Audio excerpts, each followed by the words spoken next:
Hi, let's talk about ADHD. Now, what does ADHD stand for? Well, ADHD stands for Attention Deficit Hyperactive Disorder. Now, what does that entail? Well, sorry. Now, what does that entail? Well, ADHD can cause things like hyperactivity, shortened attention span, losing track of things easily. Wait, where's my phone? Oh, here it is. And more amounts of impulsive actions. Now, what does that mean? That means doing things without really knowing why. This bike failed! Why did you do that? I was trying to plank, and I wanted to. Oh, now I do too. Catch!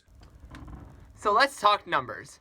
Now, ADHD is present in about 8.4% of all children and 2.5% of all adults. It is 3 times more likely to be diagnosed in boys than in girls. So how do most people deal with or treat ADHD? Well, most people, including myself, just take medicine.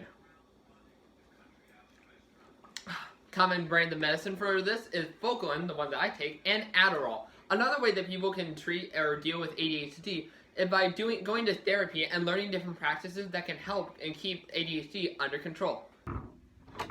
So how does it affect others? Well, people with ADHD can sometimes be hard to deal with because of their hyperactivity and short attention spans. But don't worry, they're usually really funny. So let's talk about the main 2 different types of ADHD. There is ADHD and ADD.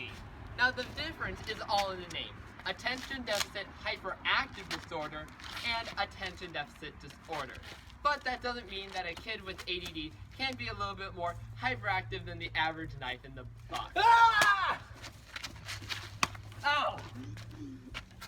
Ah!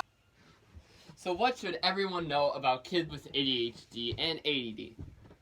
Well, I think it's important for everyone to understand that we're just as annoyed with ourselves that you are as with us. But that doesn't mean that you could get mad at us, that you have the right to get mad at us for something that we can't control. What's important is, especially for teachers, is to not punish us, but try and help us with this. If we are acting out, then don't get mad at us or yell at us. What you should do is to calmly ask us to calm down and to control ourselves. A major problem is with teachers that punish kids or don't understand kids with ADHD and ADD. If their tendencies continue to become a problem, then what's important that teachers should have a parent-teacher conference with the parents to talk about it and try and help the kid. Myths and misconceptions. It's not real. ADHD is 100% real and hard to deal with. It's just an excuse. The kids with it could control it if they just choose, but they choose not to. ADHD takes years of practice to control on your own. And to think that we would prefer to struggle in school and struggle paying attention is just obnoxious and rude.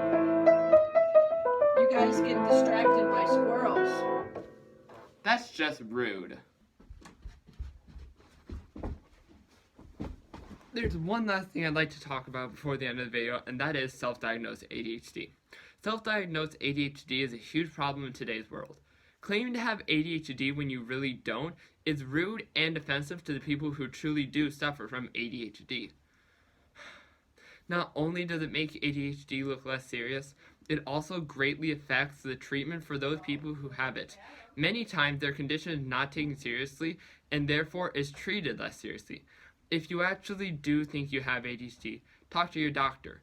Do not just take a stupid BuzzFeed quiz and call it a day.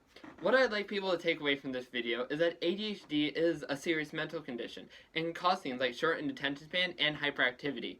But that doesn't mean that people with ADHD are too far different from the average person. Now, if you excuse me, I have some Legos I'd like to be playing with.